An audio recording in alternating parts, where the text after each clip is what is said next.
Ye Yulin memandang Hichaito dan perwakilan dari kamar dagang Alto dan berkata, kedua belah pihak, harap laporkan nama Anda. Izinkan saya mengulangi, pertandingan ini hanya akan berakhir ketika salah satu pihak mengakui kekalahan atau kehilangan kekuatan bertarungnya.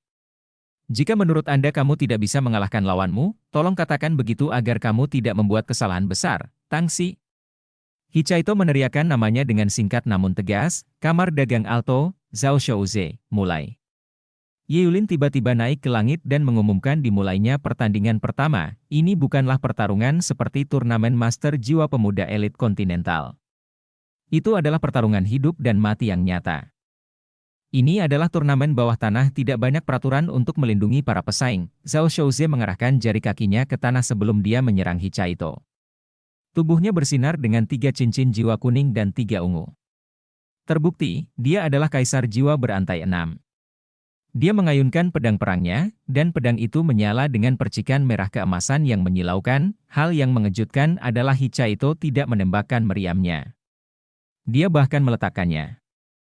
Mungkin karena dia tidak bisa melakukannya tepat waktu, atau dia hanya tidak ingin memecatnya. Seolah-olah meriam itu terlalu berat, dan Hichaito tidak dapat mengangkatnya lagi. Namun, cincin jiwanya juga meningkat. 2 cincin jiwa kuning, 2 ungu, dan 2 hitam. Ada keributan besar di bawah panggung ketika semua orang melihat bahwa 6 cincin jiwanya merupakan kombinasi optimal. Sangat jarang bahkan seorang master jiwa memiliki kombinasi cincin jiwa terbaik, apalagi seorang insinyur jiwa. Para anggota aliansi Dusquater secara alami disambut dengan kejutan yang menyenangkan. Namun, anggota kamar dagang Alto dan aliansi umum berubah muram. Zhao Shouze secara alami melihat jiwa Hichaito berdering. Saat dia melihat cincin jiwa lawannya sebelum melihat warna cincin jiwanya sendiri, dia menyadari bahwa dia dalam masalah. Momentumnya yang tak terbendung sebelumnya tiba-tiba menemui hambatan, tapi meskipun auranya sedikit ditekan oleh cincin jiwa Hichaito, dia tidak melambat. Dia dengan cepat menyerbu melintasi garis tengah. Saat dia mengayunkan pedang perangnya, dia menebaskannya ke arah Hichaito. Tiba-tiba, pedang berwarna merah keemasan ini membentuk busur panjang yang memanjang lebih dari 40 meter sebelum menebas ke arah kepala Hichaito. Aura agungnya akan membelah panggung menjadi 2, udara tiba-tiba menjadi lebih panas. Pedang perang Zhao Shouze sangat indah. Meskipun itu adalah alat jiwa pertarungan jarak dekat, ada 9 susunan formasi di dalamnya. Saat diperkuat, itu hampir sama kuatnya dengan alat jiwa pertarungan jarak dekat kelas 7.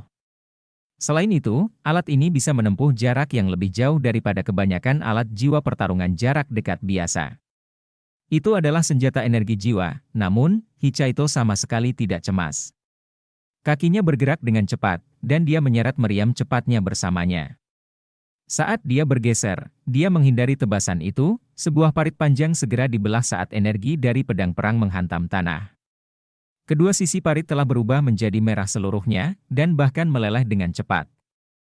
Ini menunjukkan betapa menakutkannya suhu tinggi dari pedang perang ini, namun, para penonton tidak peduli dengan kekuatan pedang perang ini saat ini. Ini karena mereka tercengang saat melihat Hichaito.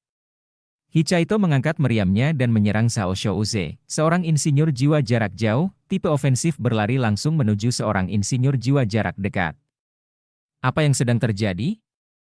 Di bawah panggung, mata Huo Yuhao sudah terbuka lebar.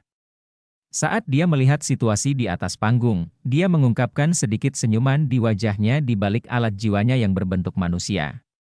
Orang yang benar-benar bodoh adalah orang yang menganggap senior kedua itu bodoh.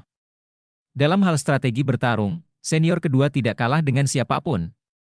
Dia mencoba membuatnya lengah, Zhao Shouze juga tidak menyangka Hichaito akan menyerangnya. Selain itu, Hichaito sangat cepat. Sangat mengejutkan. Bahkan ketika dia membawa meriam api cepat, Zhao Shouze merasa seolah-olah dia berada dalam ilusi saat dia meledak. Bei dan Huo Yuhao bukan satu-satunya yang mengetahui jalur membingungkan bayangan hantu dari Sekte Tang. Hichaito telah lama berada di Sekte Tang. 2 teknik rahasia Sekte Tang utama yang ia kembangkan adalah mata setan ungu dan jalur membingungkan bayangan hantu. Bahkan ketika dia membawa meriam di bahunya, dia masih menampilkan Ghost Shadow Perplexing Track dengan sempurna. Tidak hanya itu, laras meriamnya juga mulai menyala, Zhao Shouze juga hanya tertegun sesaat. Pada saat berikutnya, dia mengayunkan pedang perangnya dan menebaskannya ke pinggang Hichaito. Pada titik ini, Hichaito masih berada sekitar 15 meter darinya. Ia yakin bisa membunuh lawannya melalui serangkaian serangan cepat. Zhao Shouze juga tidak percaya bahwa Hichaito dapat menembakkan meriam cepatnya dalam situasi seperti itu, namun, dia juga menemukan ada cerutu tambahan di mulut Hichaito saat dia menyapu pedang perangnya. Itu adalah cerutu emas redup. Hichaito mengeluarkan asap dari mulutnya, dan lapisan cahaya keemasan juga bersinar dari tubuhnya. Pada saat yang bersamaan, Hichaito mengangkat meriam cepatnya dan menggunakan tubuhnya untuk menahan serangan pedang perang tersebut. Sial. Hichaito masih maju ke depan saat suara keras dan jelas bergema. Pedang perang itu melewati tubuhnya, tapi terhalang oleh penghalang emas, penghalang tak terkalahkan. Dia telah melanggar peraturan. Inilah yang pertama kali dipikirkan Zhao Shouze. Namun, Ye Yulin tidak berniat mengakhiri pertarungan mereka. Pada titik ini, Hichaito telah menutup celah tersebut. Hichaito melemparkan meriamnya ke depan menuju Zhao Shouze. Zhao Shouze terkejut. Dia dengan cepat menggunakan pedang perangnya untuk memblokir serangan itu. Bagaimanapun, dia adalah seorang insinyur jiwa pertarungan jarak dekat, dan dia sangat percaya diri dengan kekuatan fisiknya. Namun, dia tidak tahu satu hal, ada orang-orang berbakat di dunia ini. Hichaito adalah salah satunya. Meskipun dia tidak sekuat Wang Qr, dia masih lebih unggul dari kebanyakan master jiwa biasa. Bang! Zhao Shouze mundur. Dia merasakan kekuatan besar diberikan padanya sebelum gagang pedang perangnya mengenai dadanya sendiri. Dia dengan cepat mengaktifkan kondisi kedua dari pedang perangnya, seluruh pedang perangnya berubah menjadi merah keemasan yang menusuk. Meskipun dia tidak bisa melakukan serangan jarak jauh setelah pedang perangnya diubah ke kondisi kedua ini, daya rusak pedang perangnya dalam jarak dekat meningkat pesat. Namun, dia segera melihat meriam Hichaito meluncur ke arah dadanya. Zhao Shouze langsung mengangkat pedang perangnya tanpa ragu-ragu sebelum dia menggunakan pedangnya yang panas untuk menyerang meriam Hichaito, namun, dia ketakutan pada saat berikutnya. Itu karena lampu di laras meriam tiba-tiba padam. Meriam Rapid Fire mendapatkan namanya dari kemampuannya menembak dengan cepat. Di medan perang, meriam api cepat digunakan untuk menahan musuh melalui daya tembaknya. Satu serangan meriam cepat tidak terlalu kuat. Misalnya, peluru meriam yang ditembakkan dari meriam cepat kelas 7 milik Hichaito sama kuatnya dengan peluru meriam peledak kelas 6. Tentu saja, meriam Rapid Fire Hichaito berbeda dengan meriam Rapid Fire lainnya dalam hal ukurannya. Jika meriam terlalu besar, maka akan terlalu besar. Namun, ada korelasi antara kekuatan dan ukuran. Cangkang meriam-meriam cepat ini setidaknya 3 kali lebih besar dari cangkang meriam biasa.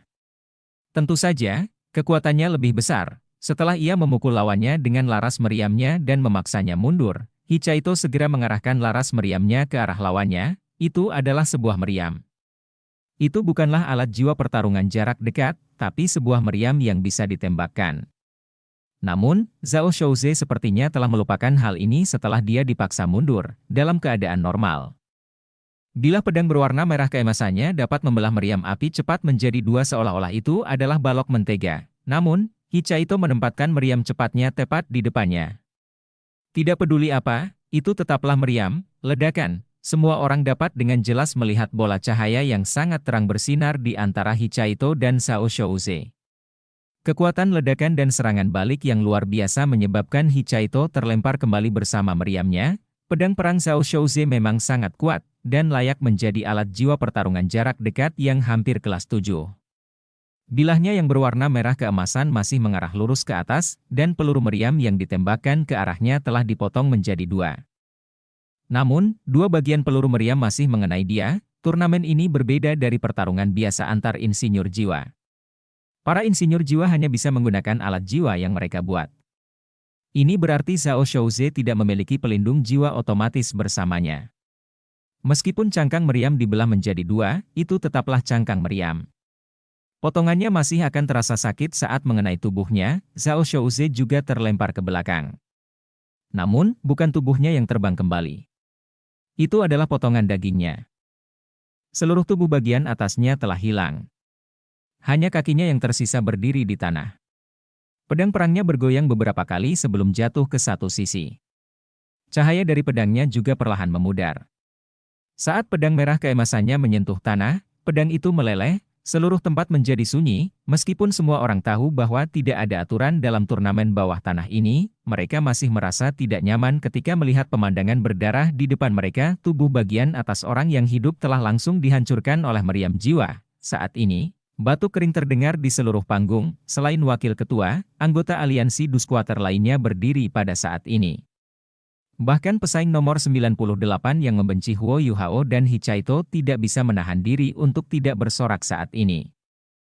Alat jiwa jarak jauh bisa digunakan dengan cara ini? Ditembak tepat di depan lawan?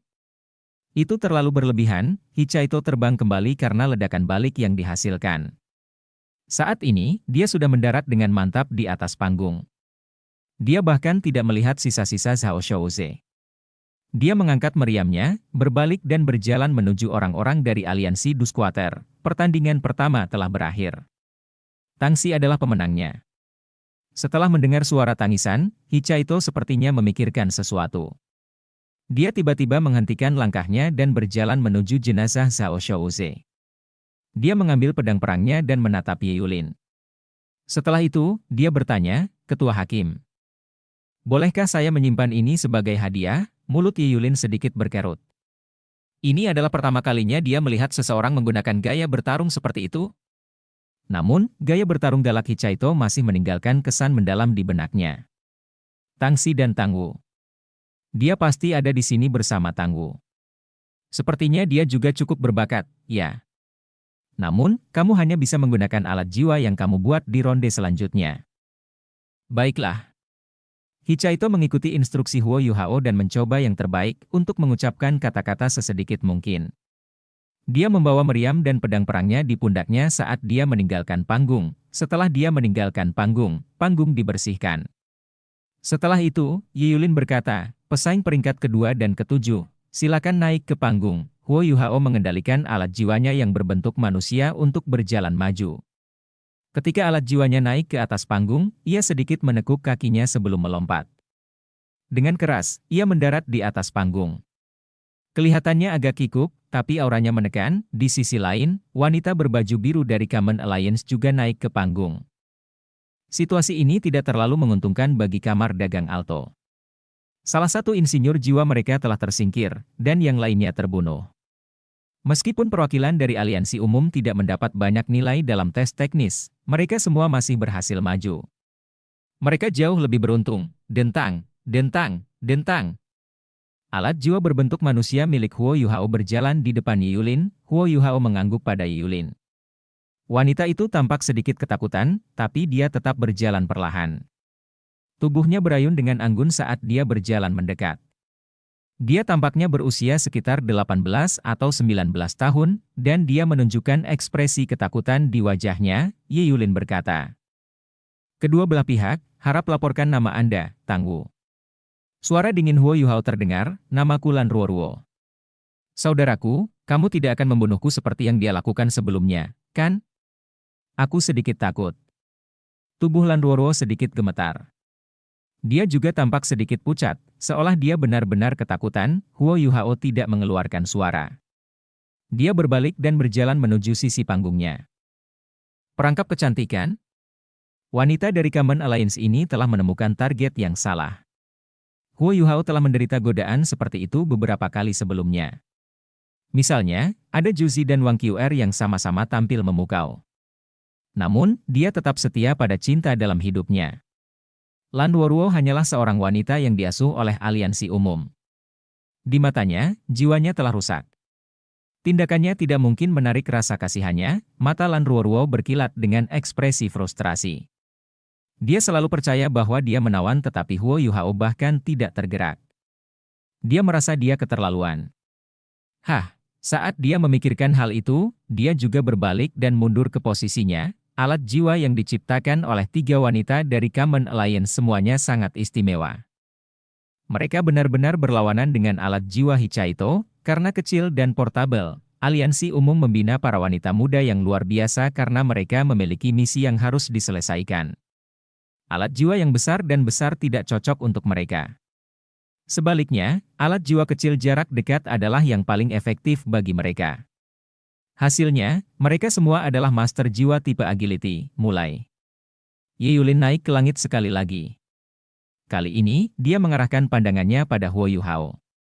Dia harus melihat sendiri apa yang akan dilakukan Huo Yuhao saat dia mengumumkan dimulainya pertarungan. Lan Ruoruo segera bergerak. Dia dengan lembut mengarahkan jari kakinya ke tanah dan melayang ke arah Huo Yuhao seperti burung kecil berwarna biru. Dia sangat anggun dan tampak seperti sedang menari. Namun, terlihat jelas bahwa gaunnya sangat istimewa saat dia bergerak. Saat gaunnya terbang sedikit ke atas, kulit putih mulusnya terlihat secara halus. Lengan bajunya yang tergerai bahkan tidak menutupi lengannya. Saat dia mengangkat lengannya, lengan bajunya sedikit bergetar, dan lengannya yang seperti teratai mulai bergoyang. Alat jiwa Lan Ruoruo adalah belati. Semakin kecil alat jiwa pertarungan jarak dekat, semakin sulit pembuatannya. Hal ini terutama terjadi pada alat jiwa pertarungan jarak dekat tingkat lanjut. Belatinya benar-benar hitam, dan tidak ada gelombang kekuatan jiwa yang terlihat darinya. Karena benda itu menempel di pergelangan tangannya, benda itu tersembunyi dari pandangan saat dia menari. Dentang, dentang, dentang. Gerakan Huo Yuhao masih terlihat sedikit canggung. Dia mengambil langkah besar ke depan dan mengangkat tangannya pada saat bersamaan. Dia mengadopsi postur yang sepertinya menunjukkan dia siap untuk terlibat dalam pertempuran jarak dekat. Semua orang tahu bahwa dia tidak membawa alat jiwa ofensif. Dia hanya memiliki alat jiwa berbentuk manusia. Selain itu, dia juga cacat. Kakinya tidak bisa bergerak, dan sudah merupakan suatu prestasi baginya untuk mengendalikan pergerakan alat jiwanya yang berbentuk manusia. Lan Ruoruo tidak menyerang tepat ke arah Huo Yuhao, tapi hanya perlahan mendekatinya dengan berputar di sekelilingnya. Alat jiwa Huo Yuhao hanya bisa mengikuti gerakannya dengan kikuk. Ye Yulin mengerutkan alisnya. Sepertinya alat jiwa berbentuk manusia ini masih merupakan produk setengah jadi. Meskipun dia dapat mengendalikannya dengan pikirannya, komponen mekanisnya tidak dapat dibandingkan dengan susunan formasi dalam hal menawarkan ketangkasan pada alat jiwa. Namun, kita masih bisa belajar dari alat jiwanya yang berbentuk manusia. Jika kita bisa memperbesarnya dan melengkapinya dengan alat jiwa yang lebih ofensif, itu akan menjadi cukup kuat di medan perang, mungkin bagus baginya untuk kalah. Kemunduran mungkin akan memacu dia untuk bekerja lebih keras lagi di masa depan. Lan Ruoruo semakin dekat dengan Huo Yuhao. Dia semakin memperlihatkan kulitnya saat dia menari. Dia hampir seperti peri karena gaun birunya disandingkan dengan kulit putihnya. Seiring dengan penampilannya yang menawan, dia bisa dengan mudah membuat perhatian seseorang teralihkan. Sayang sekali dia tidak bisa melihat ekspresi Huo Yuhao karena dia tersembunyi di dalam alat jiwanya. Tatapannya jernih, dan cahaya keemasan redup bersinar dari matanya. Dia tidak tersihir sama sekali. Tiba-tiba, Lan Ruoruo mengangkat pahanya, dan seluruh gaunnya terbang ke atas. Saat dia berbalik, dia memamerkan pantatnya ke Huo Yuhao. Pada saat yang sama, dia tiba-tiba berbelok lagi dan melewati sayap kiri Huo Yuhao seperti kupu-kupu. Jika dia adalah orang biasa, dia akan terkejut dengan pemandangan yang tiba-tiba ini. Ini juga merupakan peluang yang dicari Lan Ruoruo. Setelah dia melewati Huo Yuhao, rayuannya berubah menjadi niat membunuh. Matanya bersinar dengan tatapan dingin dan ganas saat dia melompat. Dia memegang belatinya dengan kedua tangan, dan 3 dari 6 cincin jiwanya, 2 kuning, 3 ungu dan 1 hitam bersinar pada saat ini. Semuanya dilepaskan saat dia memperkuat kekuatan jiwanya. Belati hitam pekatnya juga berubah menjadi ungu tua. Cahaya pedang keunguan berukuran 3 inci menusuk ke bagian belakang kepala Huo Yuhao seperti taring ular berbisa. Itu adalah serangan yang telah dia persiapkan dan kumpulkan selama beberapa waktu. Lan Ruoruo sangat yakin dengan pelanggarannya. Belum lagi alat jiwa Huo Yuhao yang berbentuk manusia tampak begitu kikuk. Seorang master jiwa tidak mungkin menghindari serangannya ini. Kekuatan terbesar Lan Ruoruo terletak pada kekuatan ofensif alat jiwa pertarungan jarak dekatnya. Dibandingkan dengan alat jiwa jarak jauh, kekuatan serangan alat jiwa jarak dekat sangat hebat. Belatinya bahkan mengorbankan semua kemampuan ofensif jarak jauh dan mengandung unsur kegelapan di dalamnya. Ia bahkan mampu menghancurkan jiwa. Itu bisa merusak semua penghalang jiwa pelindung dan penghalang tak terkalahkan. Tidak hanya itu, tapi bisa menembus semua logam. Itu bahkan lebih kuat dari kebanyakan alat jiwa kelas 7 biasa. Jika menusuk seseorang, mereka pasti akan mati. Namun, mata Huo Yuhao bersinar terang saat dia bergerak.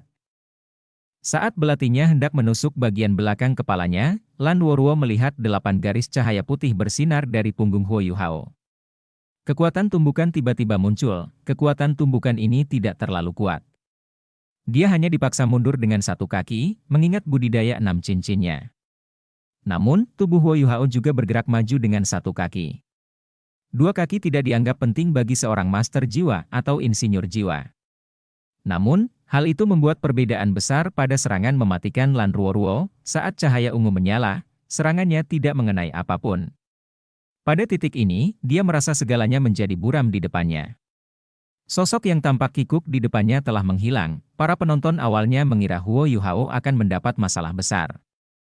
Pada saat ini, mereka tercengang ketika melihat Huo Yuhao mengendalikan alat jiwanya untuk dengan cekatan melakukan aksi memutar. Saat ia berbalik, cahaya keluar dari punggungnya.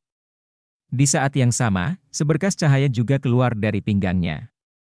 Ia membuat lengkungan yang sangat aneh di udara, dan berhasil membalikkan dirinya ke belakang Lan Ruoruo. Saat ia terbalik, ia meninju ke arah bahu Lan Ruoruo bereaksi dengan cepat. Setelah dia mengetahui bahwa Huo Yuhao hilang, dia menggunakan kaki kirinya sebagai poros untuk berbelok. Pada saat yang sama, dia membungkukkan tubuh bagian atasnya ke belakang dan menghindari tinju Huo Yuhao. Dia juga mengarahkan belatinya ke atas dan berusaha menyentuh lengan Huo Yuhao. Huo Yuhao tidak akan membiarkan dia mendapatkan apa yang diinginkannya. Dia mengangkat lengannya dan menendang kaki kanannya ke arah kaki pendukungnya. Pada saat ini, alat jiwanya yang berbentuk manusia tidak terlihat canggung sama sekali. Itu sangat lincah, Ye Yulin tercengang.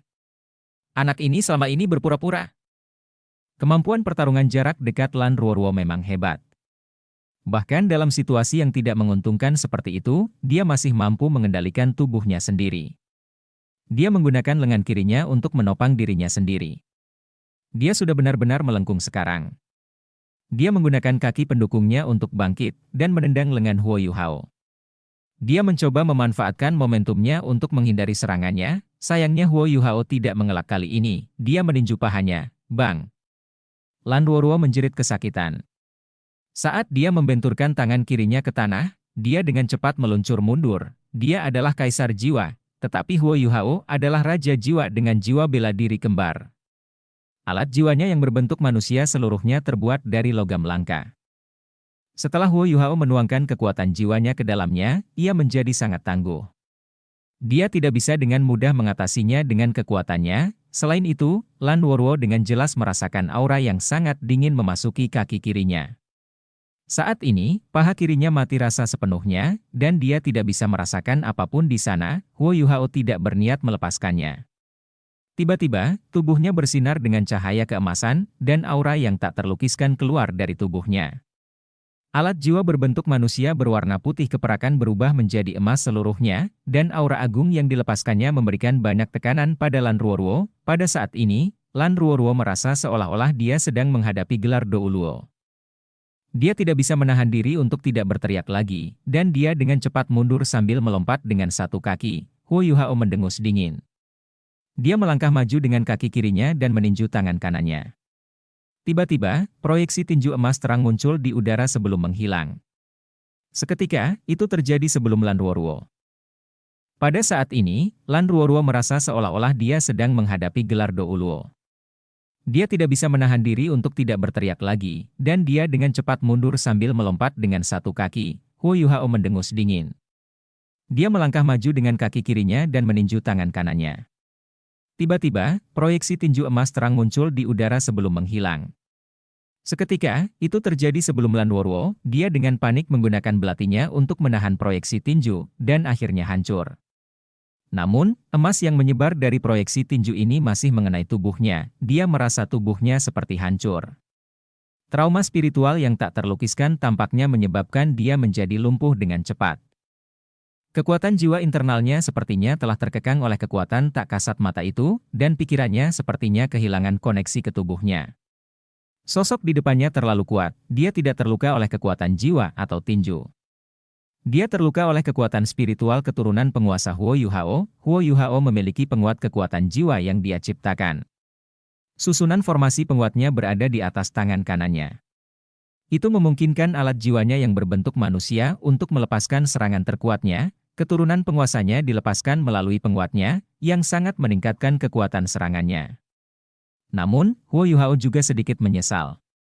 Jika amplifiernya cukup besar untuk ditempatkan di depan dadanya, keseluruhan kemampuannya akan meningkat ke level lain saat dia meningkatkan semua kekuatan jiwanya. Namun, dia tetap senang karena serangannya berhasil. Itu karena dia tahu bahwa dia perlahan-lahan memahami bagaimana alat jiwa berbentuk manusia sangat meningkatkan kemampuan seorang master jiwa. Ini bukan hanya tentang Soul Power Amplifier, masih banyak metode lain yang bisa digunakan, seluruh tempat menjadi sunyi. Huo Yuhao menang begitu saja. Dia bahkan menang dengan nyaman. Alat jiwanya yang berbentuk manusia sebenarnya sangat cepat dan cekatan. Serangan terakhir melibatkan teknik bertarung yang dia ciptakan sendiri, yang sangat jarang terjadi bahkan di kalangan master jiwa.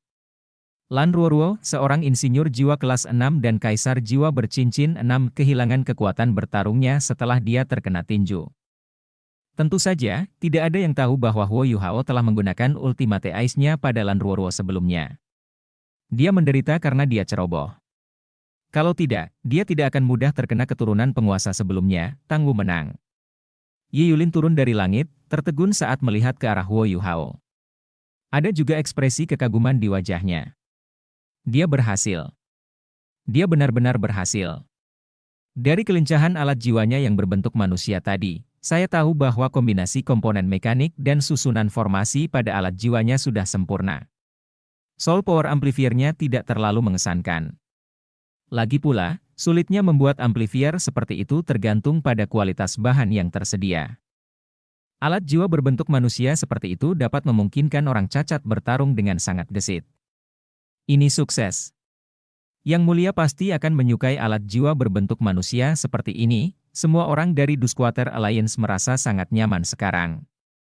Hichaito dan Huo Yuhao sama-sama pernah berkompetisi, dan keduanya bahkan tidak memberikan kesempatan kepada lawannya. Mereka sudah merebut separuh tempat di semifinal. Aliansi Duskwater berada dalam situasi yang sangat menguntungkan sekarang. Pertandingan ketiga adalah antara wanita berbaju kuning dari Kamen Alliance dan Soul Engineer terakhir dari Kamar Dagang Alto. Kedua belah pihak tidak berniat menyerah pada kesempatan ini, dan mereka bertarung dengan sangat intens. Akhirnya, wanita berbaju kuning meraih kemenangan. Dia mengalahkan lawannya menggunakan pedang panjangnya, alat jiwa pertarungan jarak dekat, dan maju ke babak berikutnya. Pertandingan terakhir adalah antara Huang Zheng dan seorang wanita berbaju merah dari Kamen Alliance. Huang Zheng yang selalu tampil sangat tenang akhirnya menunjukkan kekejamannya di pertandingan ini. Alat jiwanya yang berbentuk cakar berguna untuk serangan jarak dekat dan jarak jauh. Di saat yang sama, dia cukup bertekad untuk tidak tergoda oleh lawannya. Akhirnya, dia memotong salah satu lengan lawannya dan memaksanya mengakui kekalahan. Semifinalisnya adalah Hichaito, Huo Yuhao, Huang Zheng dan wanita berbaju kuning, yang dipanggil Li Gui. Namun, Huo Yuhao dan Hichaito dibuat kerepotan setelah dilakukan pengundian babak semifinal. Mereka saling menggambar. Mereka akan saling berhadapan di semifinal, bagus juga seperti itu. Kamu akan punya cukup waktu untuk istirahat. Aku akan membatalkan ronde ini. Hichaito mengumumkan kekalahannya, dan Huo Yuhao berhasil melaju ke final. Nang Wan senang dengan keputusan Hichaito untuk kalah. Ini membuktikan bahwa Tang Xi kalah dengan Tang Wu. Selain itu, Tang Wu bisa menghemat kekuatan bertarungnya untuk final. Tentu saja, akan sangat bagus jika Tang Wu dan Huang Zheng menjadi finalisnya. Aliansi Duskwater akan menang, apapun yang terjadi. Babak semifinal kedua adalah Ye Gui dari Kamen Alliance versus Huang Zheng dari Duskwater Alliance. Kedua pesaing naik ke atas panggung. Ye Gui adalah yang tercantik di antara 3 perwakilan dari Kamen Alliance. Namun, dia terlihat dingin saat ini. Meskipun Lan Ruoruo kalah dari Huo Yuhao, dia tidak menderita luka apapun. Namun, wanita berbaju merah itu terluka parah oleh Huang Zheng. Bahkan jika lengannya yang diamputasi disambungkan kembali, lengannya mungkin tidak lincah seperti sebelumnya. Ye Gui dengan dingin menatap Huang Zheng dan dengan tegas berkata, jika kamu seorang laki-laki, kamu akan bertarung sampai akhir. Jangan mengakui kekalahan. Huang Zheng tertawa dingin. Kamu akan mempunyai kesempatan untuk mengetahui apakah aku laki-laki di masa depan. Mulai. Yulin tidak peduli dengan pembicaraan sampah mereka. Dia segera mengumumkan dimulainya pertarungan. Ye Gui mengerahkan jari kakinya ke tanah dan menghambur ke arah Huang Zheng seperti sepetak awan kuning. Huang Zheng meletakkan alat jiwa berbentuk cakar di lengan kanannya. Saat dia mengangkatnya sedikit, 3 cakar tajam di depan menembakkan bilah cahaya sepanjang 3 kaki. Bilah ringan ini digunakan untuk memotong lengan wanita berbaju merah tadi. Saat Huang Zheng mengangkat cakarnya, dia menembakkan bilah cahayanya ke arah Ye Gui seperti sambaran petir.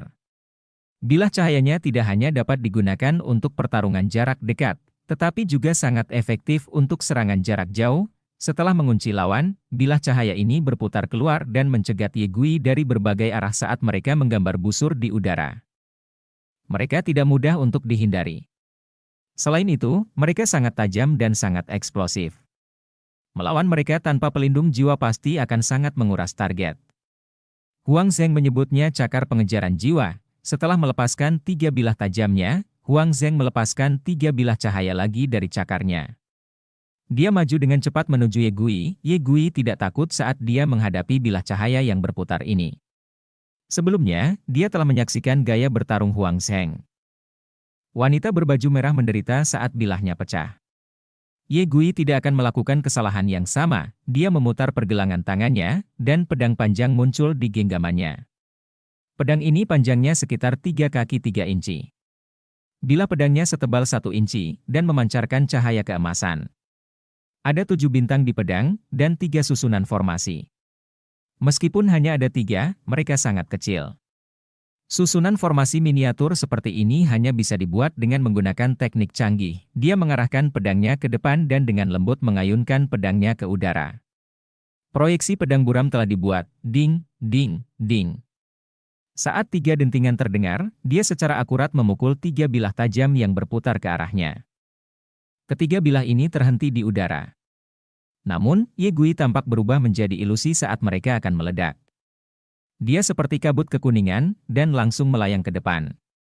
Kecepatan yang berhasil dia capai hampir mendekati standar teleportasi instan. Boom! Boom! Boom! 3 ledakan terdengar bersamaan. Ye Gui sudah menghindari bahayanya.